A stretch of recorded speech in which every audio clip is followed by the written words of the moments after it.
UP TV news पर आज देखिए, फर्रुखाबाद पहुंचे उत्तर प्रदेश के डिप्टी सीएम केशव प्रसाद मौर्य अखिलेश यादव पर हमलावर हो गए। फर्रुखाबाद पहुंचे डिप्टी सीएम केशव प्रसाद मौर्य ने कहा है कि 2024 में अखिलेश यादव का कोई भी सांसद चुनकर नहीं जाएगा। डिप्टी सीएम केशव प्रसाद मौर्य का बयान 2024 में अखिलेश यादव का कोई भी सांसद चुनकर नहीं जाएगा, ये बयान एक बार फिर सामने आया है। सपा को सरकार के दौरान अखिलेश यादव ने दलितों को दमन करने का काम किया है। डिप्टी सीएम केशव प्रसाद मौर्य ने कांग्रेस पार्टी पर भी निशाना साधा है। जो पार्टी पटना में रैली करने जा रही है, 2024 में उसका एक भी सांसद चुनकर नहीं आएगा। सांप नाथ, नागनाथ, जलियानाथ सब एक ही हो गए हैं। तब 2019 में पूर्ण बहुमत के साथ हम सरकार बनाएंगे और प्रधानमंत्री ने देश के 4 करोड़ गरीबों को आवास भी दिया है। 80 करोड़ लोगों को भारतीय जनता पार्टी ने राशन दिया है।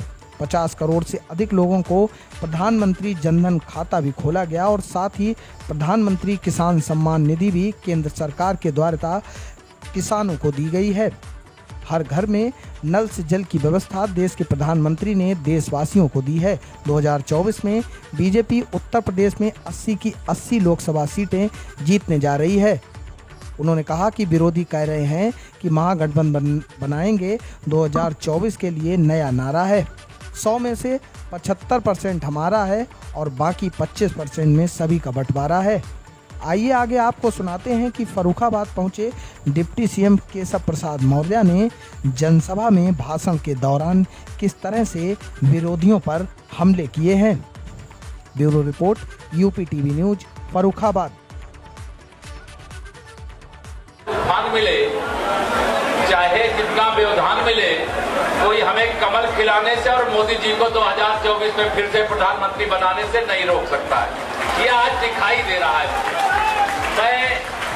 मेरा स्वागत कर रहे थे, मैंने कहा आज मेरा मत करो, आज इस जन सैलाब का स्वागत करो जो मेरे सामने बाईं और पूरा जिधर दाएं बाएं भीग रहे हैं और चाहे भीगने से बच रहे हैं, लेकिन कोई टस से मस नहीं हो रहा है। मैं आप सबको बहुत प्रणाम करता हूं, बहुत अभिनंदन करता हूं।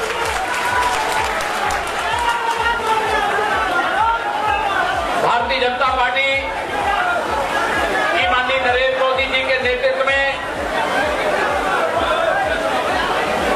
हिंदुस्तान में सरकार के 9 वर्ष पूरे होने पर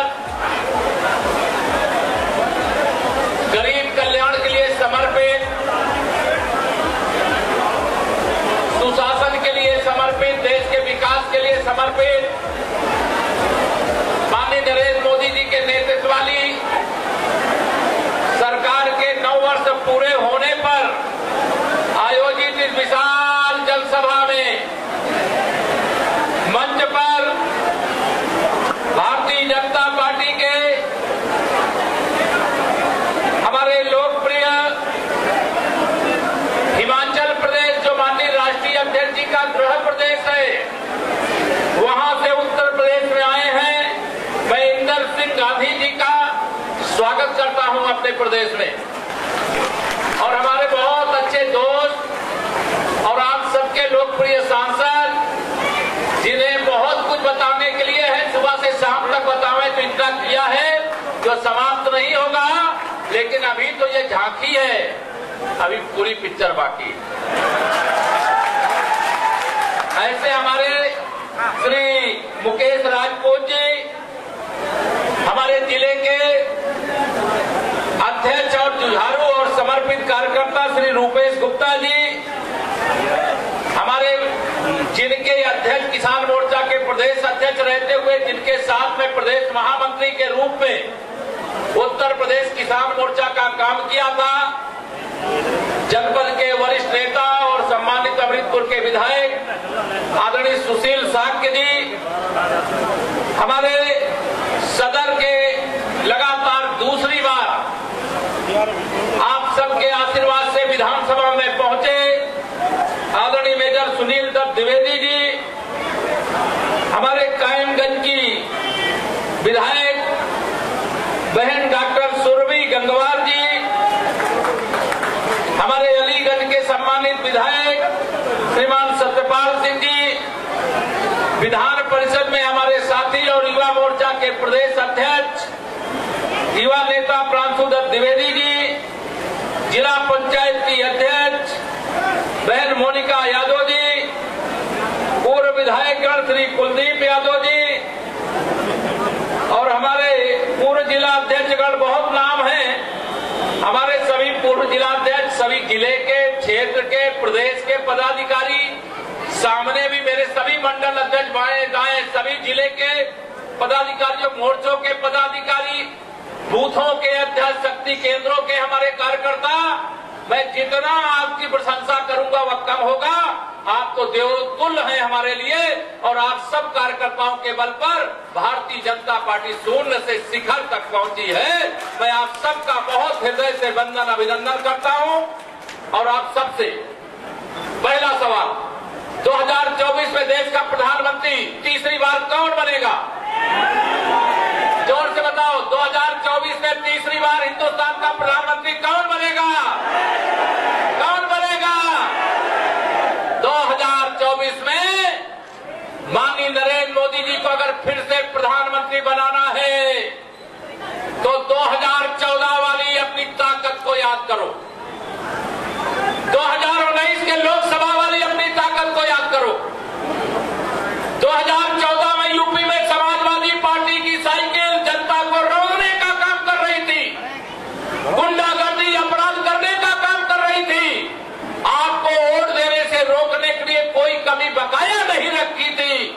लेकिन आपने अपनी ताकत दिखाया, संगठन की ताकत दिखाया और माननीय नरेंद्र मोदी जी को प्रधानमंत्री बनाने के लिए 80 में से 73 सांसद जिताने का काम किया। आप सबको बधाई देता हूं। अगर आपने सपाइयों से लड़ाई नहीं लड़ी होती तो हिंदुस्तान का नेतृत्व मेरे माननीय मोदी जी के हाथों में नहीं आया होता। लेकिन आपने विपरीत परिस्थिति में कमल खिलाया था। 2019 का लोकसभा चुनाव हुआ, उस समय तो प्रदेश में हमारी सरकार बन गई थी, देश में हमारी सरकार थी, लेकिन सपा बसपा कांग्रेस का गठबंधन हो गया। उन लोगों ने सोचा कि हम भारत के प्रधानमंत्री जो गरीबों के, किसानों के, नौजवानों के मसीहा हैं, महिला सशक्तिकरण के लिए समर्पित है, देश की रक्षा और सुरक्षा के लिए 18 घंटे पसीना बहाते, खून सुखाते हैं और देश का नाम दुनिया में ऊंचा करने का काम करते हैं। ऐसे माननीय नरेंद्र मोदी जी को आप सब लोगों ने सारे गठबंधन को चोट पहुंचा करके कमल के फूल को वोट दे करके 51% वोट मिला था यूपी के हिसाब से और हम 64 सांसद अब 66 हो गए। अब अखिलेश यादव जी से आजमगढ़ की सीट भारतीय जनता पार्टी ने छीन लिया, वहां दिनेश लाल यादव निरहुआ भाजपा के सांसद बने हैं और उनके चचा मोहम्मद आजम खां की रामपुर सीट भी हम लोगों ने छीन लिया। वहां घनश्याम लोधी जी कमल खिला करके देश की संसद में पहुंच चुके हैं। अब हमारे कितने सांसद हैं? 66। और आपको और हनुमान जी की तरह जो आपकी ताकत है उसको याद दिलाता हूं। 2017 में सपा की सरकार थी यूपी में और आप सबने इन सपा के गुंडों से लड़ करके 325 विधायक यूपी में जिताए थे। कितने? 2017 में 325 जिताए थे। बधाई देता हूं आपको। और जब 2022 का चुनाव हुआ, ये सपा के गुंडे फिर 2017 के पहले का दृश्य चुनाव के समय पैदा करने की कोशिश की और आपने टस से मस हुए बगैर जनपद की सभी सीटों को, लोकसभा की सभी सीटों को जिताने का काम किया और यह बता दिया कि अब उत्तर प्रदेश में गुंडा राज नहीं, सुशासन रहेगा। अब उत्तर प्रदेश में भ्रष्टाचार नहीं, विकास होगा। उत्तर प्रदेश में अत्याचार नहीं, सबका साथ और सबका विकास होगा, गरीब का कल्याण होगा। वह आप सब लोगों ने करके दिखाया है। आज मैं फर्रुखाबाद की धरती से आप सबको आह्वान करने के लिए आया हूं। विपरीत मौसम में इतनी बड़ी भीड़ नहीं उमड़ती। अभी इटावा में भी इसी प्रकार का जन सैलाब था, सुबह में उरई गया, वहां पर भी इसी प्रकार का जन सैलाब था। आज प्रदेश में भारतीय जनता पार्टी की 10 जनसभाएं लोकसभा क्षेत्रों की हो रही हैं और चारों तरफ जन सैलाब उमड़ा है, जो इस बात का संदेश है कि हमने 2014 में 73 और 2019 में लेकिन 2024 में 80 की 80 लोकसभा सीटें जीतना चाहते हैं। तैयार हो? दोनों हाथ रख दो, तैयार हो? 2024 में 80 की 80 दोनों हाथ उठा के बताओ। ये पत्रकार लोग आपकी तरफ कैमरा कर दिए, कौन कौन तैयार है? दोनों हाथ उठा करके बता दीजिए। मेरे भाई बहनों, आप सब पर भरोसा भी है, मुझे भी है। ये विरोधी जो हैं कह रहे हैं हम महागठबंधन बनाएंगे। हमने कहा जितना बड़ा बना सकते हो उतना बड़ा बना लो, लेकिन तुम्हारे गठबंधन में दलों की गिनती तो हो सकती है, नेताओं की गिनती नहीं हो सकती है, लेकिन जब वोट की गिनती होगी तो कमल ही कमल खिला दिखाई देगा। तो उत्तर प्रदेश ही नहीं, हिंदुस्तान की 543 लोकसभा सीटों में अपनी हार की तैयारी करो। माननीय नरेंद्र मोदी जी ने 9 साल के अपने कार्यकाल में दिखा दिया कि 9 साल में अगर कोई ईमानदारी से काम करता है तो वो 4 करोड़ गरीबों को प्रधानमंत्री आवास दे सकता है। 4 करोड़ गरीबों को साथ में शौचालय दे सकता है। 80 करोड़ गरीबों को प्रधानमंत्री गरीब कल्याण अन्न योजना का राशन दे सकता है। 50 करोड़ से अधिक गरीबों का देश के अंदर प्रधानमंत्री जनधन का खाता खोल सकता है और 12 करोड़ किसानों को प्रधानमंत्री किसान सम्मान निधि साल में 6-6 हजार रुपया दिल्ली में डीबीटी के माध्यम से बिना भ्रष्टाचार के किसान के खाते तक पहुंचा सकता है। ये देश के प्रधानमंत्री के कारण से, आप सबके आशीर्वाद के कारण से, जो गरीब कभी अपना इलाज भी नहीं करा सकता था, आज वह परिवार 5 लाख रुपए तक का अगर कोई घर में बीमार हो जाए, भगवान करे कोई बीमार ना हो, लेकिन बीमार हो जाए तो 5 लाख रुपए तक का इलाज कराने का आयुष्मान भारत का कार्ड आपको दिया गया है। जिन घरों में कभी अंधेरा दूर नहीं हो सकता था, मेरे प्रधानमंत्री जी ने बजट बनाया कि हम देश के खजाने से पैसा देंगे, लेकिन मेरे गरीब के घर में अब मिट्टी का तेल डाल करके डिबिया नहीं जलेगी। जैसे अमीर के घर में लपलपाती बिजली जलती है, वैसे गरीब के घर में भी रोशनी पहुंचाने का काम करेंगे। यह काम भारत के प्रधानमंत्री ने किया। हर घर तक नल से जल। अब मेरे माननीय सब जल प्रतिनिधि बैठे हैं। आप में से अनेक लोगों के मोहल्ले में जब पीने के पानी का संकट होता था तो आप कहते थे विधायक जी, सांसद जी, मेरे मोहल्ले में एक हैंडपंप लगवा दो। यह दर्द गरीब माँ बाप का बेटा, माननीय नरेंद्र मोदी जी चाय बेचने वाले का बेटा, ये जानता था। दुनिया में इतना बड़ा फैसला कोई नहीं ले सकता जितना हिंदुस्तान के प्रधानमंत्री माननीय नरेंद्र मोदी जी ने लिया। उन्होंने कहा मैं जल जीवन मिशन योजना लाऊंगा और अगड़ा पिछड़ा दलित का भेद किए बगैर हर घर में पाइपलाइन से अर्थात नल से जल की व्यवस्था करने का काम करूंगा। आज पूरे देश के अंदर पीने का पानी घर घर पहुंचाने का अभियान चल रहा है। चल रहा है कि नहीं चल रहा? यह जो काम चल रहा है जानते हो क्यों चल रहा है? ये सब जो हो रहा है क्यों हो रहा है? ये इसलिए हो रहा है कि आपने एक कष्ट उठाया था 2014 में, आपने दूसरी बार कष्ट उठाया 2017 में, आपने तीसरी बार कष्ट उठाया 2019 में, चौथी बार कष्ट उठाया 2022 में, और आपने अपने घर से निकल करके मतदान केंद्र तक जाने और वहां जाकर के कमल का बटन दबाने का जो कष्ट उठाया था, उसके कारण यह सुशासन देख रहे हैं, विकास देख रहे हैं, गरीब का भी आंसू पोंछने का काम हो रहा है। मैं आप सभी लोगों को आज यहाँ पर 2024 के लिए आह्वान करने के लिए आया हूँ। ये सारे विरोधी मिलकर के एक साथ माननीय नरेंद्र मोदी जी देश के प्रधानमंत्री न बनने पाए, इससे रोकना चाहते हैं। और मैं आप सबको कहने के लिए आया हूँ, केवल यहाँ कमल खिलाना नहीं है, विरोधी दल से एक साथ मिलकर के लड़ने के लिए आवे और जो भी प्रत्याशी आवे उसकी जमानत जब्त कराने का काम करना करोगे। विरोधियों की जमानत जब्त कराओगे। 2024 में जानता हूं, मुझे भी कई राज्यों में जाने का मौका मिलता है। पूरा हिंदुस्तान मोदीमय है। आपकी भी रिश्तेदारी नातेदारी आसपास के राज्यों में होगी। बताइए चारों तरफ कमल खिल रहा है कि नहीं खिल रहा? ये कमल खिलाने का बहुत अच्छा वातावरण है, लेकिन मैं आपको सावधान करना चाहता हूं। ये नहीं कि हम जीत रहे हैं, अगर हम 1 लाख से जीत रहे हैं तो हम 2 लाख से जीतेंगे, 2 से जीत रहे हैं तो 4 लाख से जीतेंगे। अगर 4 लाख से जीतना है तो 8 लाख से जीतेंगे, लेकिन मेरा बूथ सबसे मजबूत का संकल्प सफल बनाएंगे। मैं 2014 से 17 से पहले नारा लगाता था 100 में 60 हमारा है, यही नारा था ना मेरा, याद है आप लोगों को? 100 में 60 हमारा है, 40% में बंटवारा है और बंटवारे में भी हमारा है, ये हम कहते थे। लेकिन मैं 2024 के लिए नारा लगा रहा हूं 100 में से 75% हमारा है, 25% में बंटवारा है और बंटवारे में भी हमारा है। आप कहोगे कैसे? तो क्योंकि हमने सबका साथ सबका विकास किया है, किसी के साथ कोई भेदभाव नहीं किया है। जो हमें वोट दिया था हमने उसकी भी सेवा की, जिसने हमें वोट नहीं दिया हमने उसकी भी सेवा की। हमने आवास दिया तो सबको दिया, गैस का कनेक्शन दिया तो सबको दिया, पानी का कनेक्शन दे रहे हैं तो सबको दे रहे हैं। चारों तरफ कोई काम में हम लोगों ने पीछे हटने का काम नहीं किया। आज समाजवादी पार्टी हो, बहुजन समाज पार्टी हो, कांग्रेस तो उत्तर प्रदेश से वैसे ही गायब हो गई, एक रायबरेली वाली सीट बची है। मैं आपको बता रहा हूं फर्रुखाबाद में 2024 में रायबरेली में भी कमल खिलेगा, कांग्रेस मुक्त उत्तर प्रदेश हो जाएगा।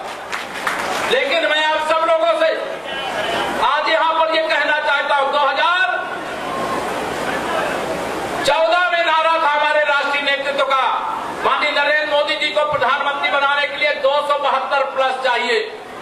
आपने और देश की जनता ने 283 सांसद केवल कमल के फूल वाले जिताए थे, हमारे गठबंधन के अलग थे।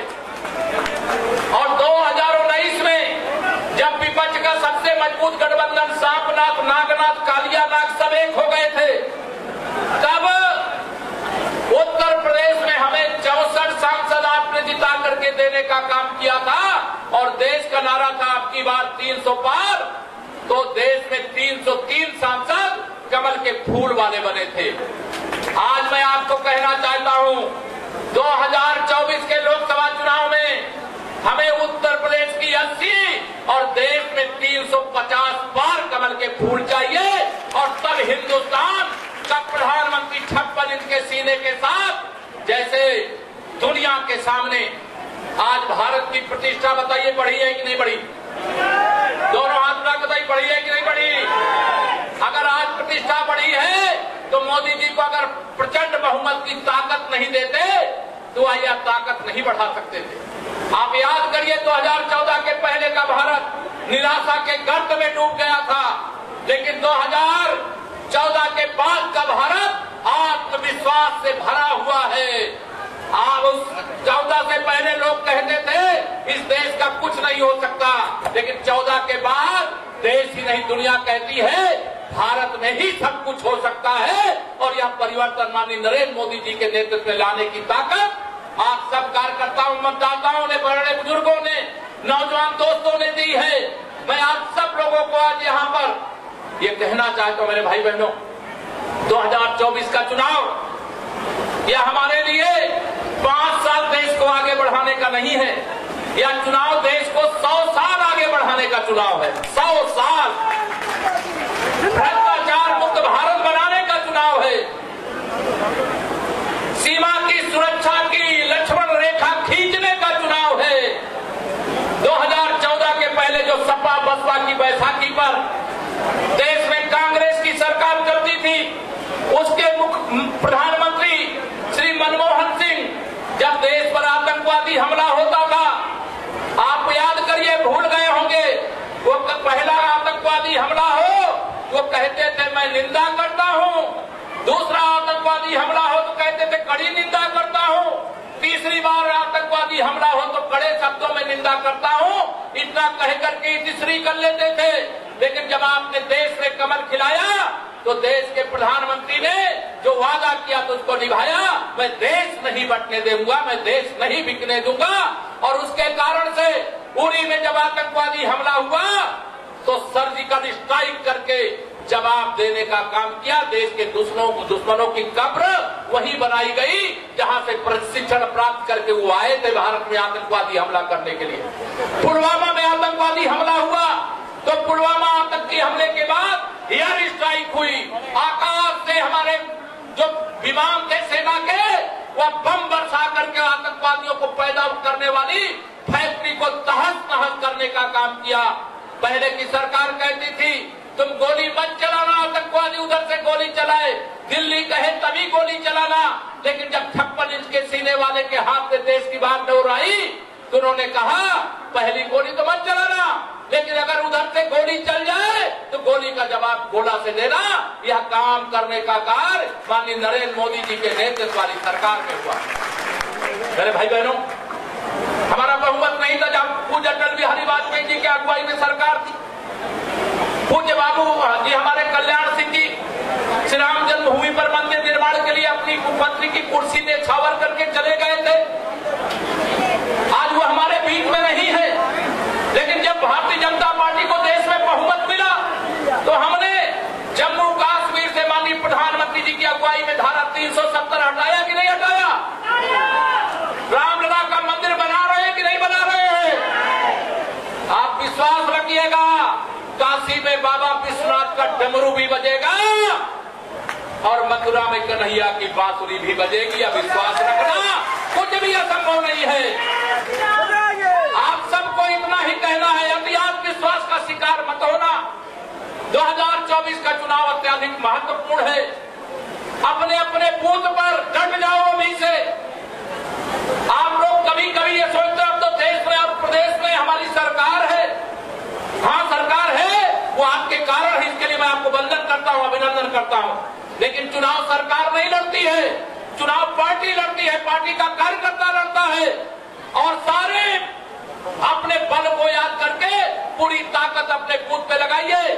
और मैं आप सबको भरोसा दिलाता हूँ, आप में से कभी भी कोई किसी की किसी प्रकार की समस्या हो, केशव प्रसाद उप मुख्यमंत्री बाद में है, भारतीय जनता पार्टी का कार्यकर्ता पहले है, यह मैं आप सबसे कहना चाहता हूं। और इससे भारतीय जनता पार्टी की देश में फिर से सरकार बने, माननीय नरेंद्र मोदी जी के नेतृत्व में सरकार बने।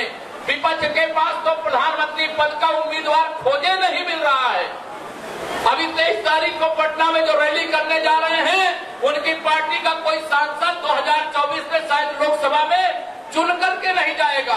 अखिलेश यादव जी कहते हैं 80 जीतेंगे, हम पिछड़ा दलित और मुसलमानों का गठबंधन करेंगे। श्री अखिलेश यादव जी जब सत्ता में थे, यही पिछड़े वर्ग के लोगों को आप कुचलने का काम करते थे, दलितों का दमन करने का काम करते थे, केवल तुष्टीकरण की घटिया राजनीति करते थे। आज तुम्हें यह सब याद आ रहा है। आप सबको सावधान करता हूँ, भारतीय जनता पार्टी का एक एक कार्यकर्ता जनता के समर्थन से अब गुंडागर्दी की ताकत को यूपी में वापस नहीं आने देगा। आने दोगे क्या? और जो वोट बेच करके नोट इकट्ठा करती थी बहन मायावती जी की पार्टी का भी कोई आता है तो आप देखना, हो सकता है गठबंधन हो जाए, हो सकता है अलग अलग लड़े, लेकिन चाहे जैसे लड़े, लेकिन कमल ही खिलना चाहिए। तैयार हो?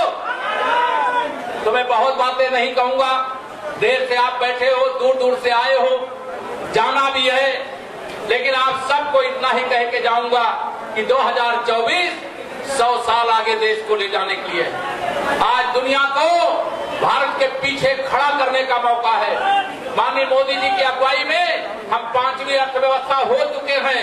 नंबर 1 की अर्थव्यवस्था बनाना है, भारत को विश्व गुरु बनाना है, भारत की ओर कोई आंख उठा के ना देख सके ऐसा आत्मनिर्भर और शक्तिशाली भारत बनाने का काम करना है। भारत प्रगति के पथ पर आगे बढ़ रहा है।